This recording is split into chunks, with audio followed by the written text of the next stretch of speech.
फिर कहा है कि वो युद्ध के लिए तैयार है।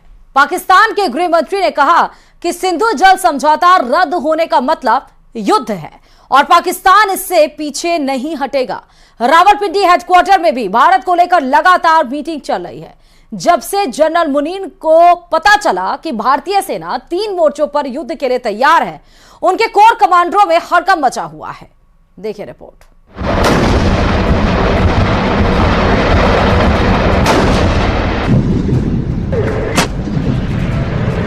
भारत के दुश्मनों को 3 तरफ से घेरा जा रहा है।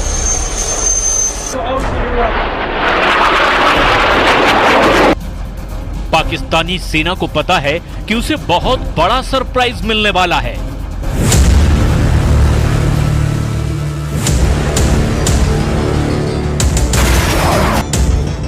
क्योंकि पहलगाम में पाकिस्तान के आतंकियों ने जो किया उसकी माफी नहीं, सजा मिलेगी और वो भी सजाए मौत मिलेगी।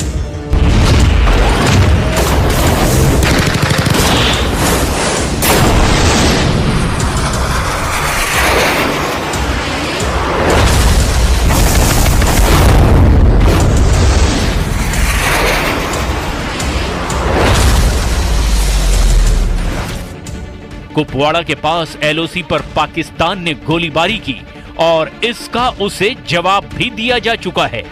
रिपोर्ट है कि अगर पाकिस्तान ने 600 गोलियां चलाई तो भारत ने इसके जवाब में 1300 राउंड फायर कर दिए।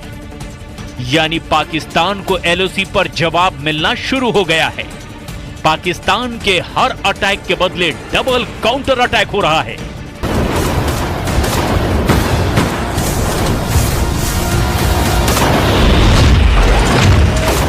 जमीन पर हो रहे एक्शन के बाद अब आसमान और समंदर में भारत के तेवर देख लीजिए, क्योंकि पहलगाम में हुए आतंकी हमले ने श्रीनगर और पठानकोट से लेकर अरब सागर तक बड़ा जाल बिछाना शुरू कर दिया है।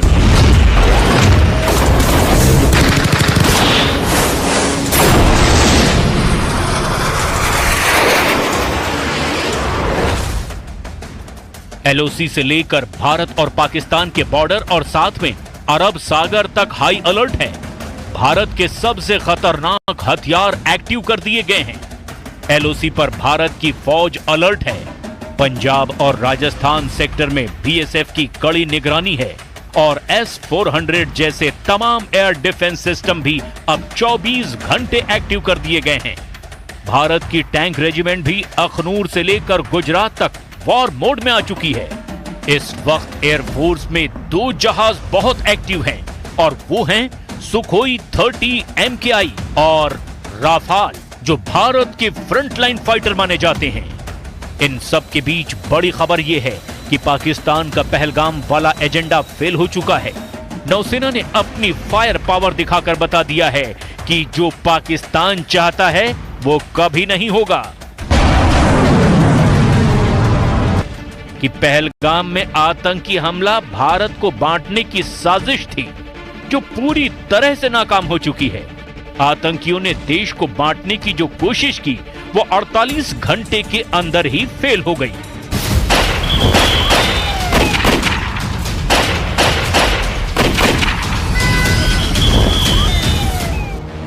पहलगाम में धर्म पूछकर हत्या करना साफ साफ भारत को सांप्रदायिक रूप से बांटने की कोशिश है और आतंकियों के जरिए पाकिस्तान की रची गई इस साजिश को सीधे सीधे भारतीय नौसेना ने मुंहतोड़ जवाब दिया है।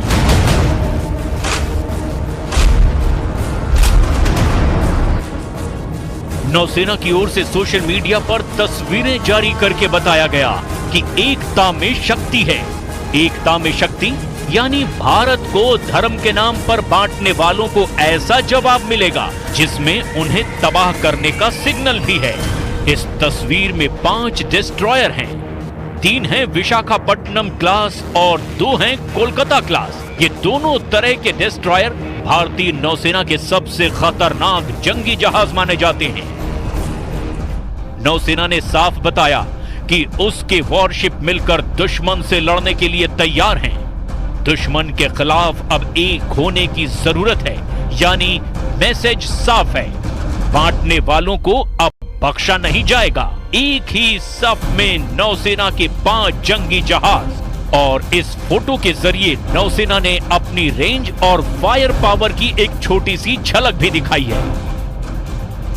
पाकिस्तान के खिलाफ नौसेना की क्या तैयारी है, इसे और डिकोड करते हैं। सबसे बाईं ओर है आईएनएस इम्फाल, उसके दाईं ओर की तरफ आईएनएस मोरमुगाओ और उसके बाद लीड शिप आईएनएस विशाखापट्टनम। शुरुआत की ये तीनों जहाज आईएनएस विशाखापट्टनम क्लास के डिस्ट्रॉयर हैं। आईएनएस विशाखापट्टनम के दाईं तरफ है कोलकाता क्लास के आईएनएस चेन्नई और आईएनएस कोच्चि। इन्हीं में से एक यानी विशाखापट्टनम क्लास के जहाज आईएनएस सूरत की फायर पावर का भारत ट्रेलर दिखा चुका है।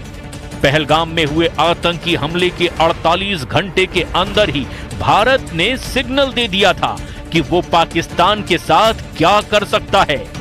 पहलगाम से 2000 किलोमीटर दूर भारत ने पाकिस्तान के दिलो दिमाग पर पहला वार तब किया जब MRSAM दागी गई।